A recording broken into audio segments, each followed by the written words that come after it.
Welcome to Sardar TV. Sardar TV ప్రేక్షకులకు నమస్కారం. అద్దంకిలో ఘనంగా విద్యుత్ శాఖ మంత్రి గొట్టెపాటి రవికుమార్ 52వ జన్మదిన వేడుకలు. భారీగా హాజరైన టీడీపీ నాయకులు, కార్యకర్తలు.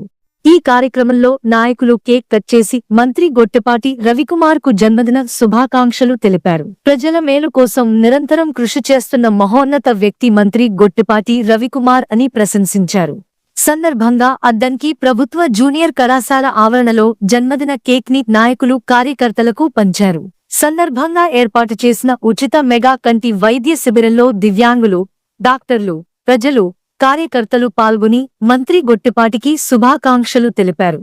ప్రీతమ నాయకుడు గౌరవనీయులు గొట్టిపాటి రవికుమార్ గారు 52 సంవత్సరాలు పూర్తి చేసుకుని 53వ సంవత్సరాల్లో అడుగుపెట్టుకున్న సందర్భంగా వారికి మా అద్దంకి నియోజకవర్గ ప్రజలందరి తరఫున కూడా హృదయపూర్వక శుభాకాంక్షలు తెలియపరుస్తున్నాం.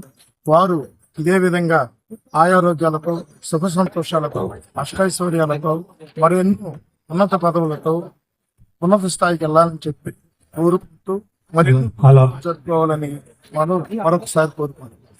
మరొక విషయం ఏంటంటే, గొట్టిపాటి రవికుమార్ గారు అంటే సేవా కార్యక్రమం ప్రతి ఒక్కరూ గుర్తొస్తుంది. ఎందుకంటే ప్రభుత్వ పరంగా జరిగే కార్యక్రమాలే కాకుండా ప్రభుత్వ పరంగా జరిగే అభివృద్ధి కార్యక్రమాలు, సంక్షేమ కార్యక్రమాలు జరుగుతూ ఉంటాయి.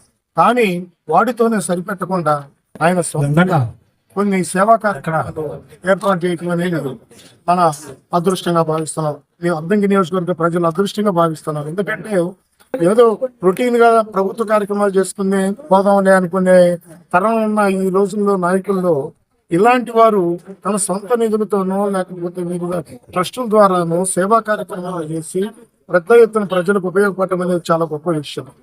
మీరు ఉదాహరణకి మనకు అద్దంకిలో ఎంతో మంది పేదలు బజార్లో పండ్లు లేకపోతే పూలు చెప్పుకొని అమ్ముకునే వాళ్ళకి తోపుడు పనులు ఏర్పాటు చేయడం జరిగింది. అలాగనే ఎంతో మంది వికలాంగులు వాళ్ళు ఆర్థిక పరిస్థితి తక్కువ ఇబ్బందిగా ఉంటే వాళ్ళకి ట్రై సైకిల్స్, స్కూటర్స్ స్కూటీలు ఏర్పాటు చేయడం.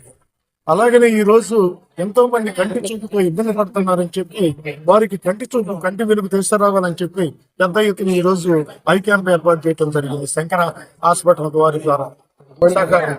కాబట్టి వారి సేవా కార్యక్రమాలు ఇదే విధంగా చేసుకుంటూ వారు ఎన్నో ఉన్నత పదవులకు చేరుకోవాలని వారు ఆయాతిగా చెప్పి మనస్ఫూర్తిగా